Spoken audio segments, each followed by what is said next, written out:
má být. Takže to je vlastně taková premiéra zahraniční. To asi dáme protiskové zprávy, to se tak dělá, když se to ještě nějak jakoby zajímavý. Tak nám píšete, když to měli turné v Anglii. A koncertní uslužový turné, tak asi to použijeme. A odbyli si světovou premiéru své písně.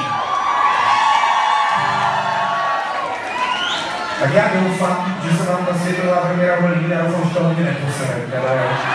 Musím říct upřímně, že my jsme to zkoušeli vlastně dneska, protože když to natočíte v tom studiu, tak potom třeba k tím bloku prostě tu vysíčku nehrajete, že už říkáte, máme čas, máme tu v Čechách až v říjnu. Kdybyste chtěli přijeďte, už je vyprodáno.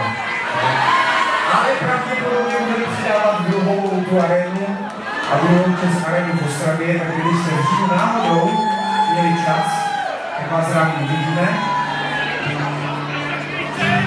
A já to okecávám, tak že jsem hrozně nervózní. Takže když se ho nechám, a je tady premiéra, světová premiéra.